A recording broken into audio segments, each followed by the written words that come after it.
get ready to raise the dead. On this edition, we're resurrecting Rod Amateau's 1987 box office bomb, The Garbage Pail Kids Movie. It's the first and probably last adaptation of a trading cards series. Co-produced by the Topps Company, it's a misguided stab at realizing the Garbage Pail Kids in three-dimensional form. A parody of Cabbage Patch Kids dolls, the sticker cards feature characters suffering from deformities, gross habits, or terrible fates with wordplay names like Drew Blood or Guillo Tina. Co-written with Linda Palmer, Amateau's script depicts the kids as aliens arriving on 1980s Earth in a spaceship resembling a garbage can. In a world concerned with beauty, the kids become targets for the State Home for the Ugly, which sends out ugly catchers to round up unattractive people.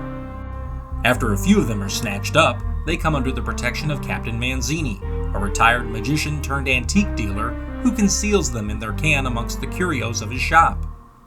The kids cross paths with Manzini's 14-year-old apprentice Dodger when he accidentally knocks over their can in a fight with a gang of bullies led by the apparently much older Juice. The kids escape the can in the ruckus and save Dodger after the bullies leave him handcuffed in a sewer. Back in the shop, Manzini reluctantly introduces Dodger to the kids. There's Greaser Greg, a parody of a 1950s greaser, Valerie Vomit, a girl with the ability to upchuck on command, Allie Gator, a gator humanoid with a taste for human toes, Foul Phil, an infant with bad breath, Nat Nerd, an acne-covered Poindexter who wets himself, Wendy Winston, a boy with explosive flatulence, and Messy Tessie, a girl with an excessively runny nose.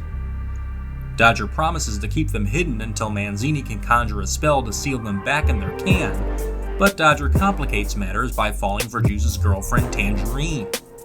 He's been working with the kids, who are apparently fashion savants, to create clothes to support Tangerine's design business. The physically beautiful but morally reprehensible Tangerine then schemes with Juice to feign interest in Dodger in order to commit the kids to the State Home for the Ugly and steal their work.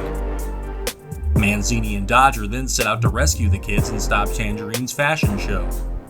That's the overriding premise, but the narrative constantly detours.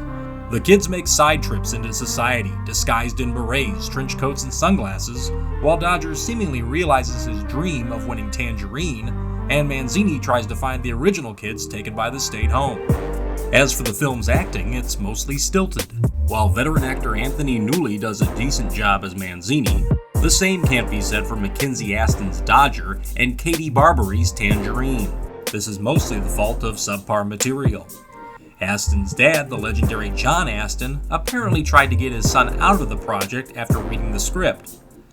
The potential romance between Dodger and Tangerine just feels wrong, as their characters appear to be far apart in age, despite Barberi being just a year older than Astin, and the fact that they were in an off-screen romance which ended during production. Is that why it's so awkward? As for the kids, they're portrayed by a combination of ex-Ewoks and veteran voice actors. While the effects team failed to complete the facial animation for the kids, Jean-Carl Buechler's uncanny designs take center stage in a film marred by plot holes, poor acting, and inconsistencies such as the kids breaking into song out of nowhere. Buechler was first considered for director and planned to make it a horror story with mutant serial killers formed from toxic waste and discarded doll parts. As a result of its many problems and parent protests, the film bombed at the box office and was pulled after several weeks. It also grossed out audiences and critics on the way to vying for the title of Worst Film of All Time. It's currently out of print on home video since the Shout Factory Collector's Edition Blu-ray ceased production in December 2019. It's also seemingly unavailable for domestic streaming. While it certainly stinks, the Garbage Pail Kids Movie isn't utter garbage. It has humorous moments and can provide a nostalgic trip back in time for children of the 80s. However, if you're not of that era, it probably remains where it currently resides, in the trash.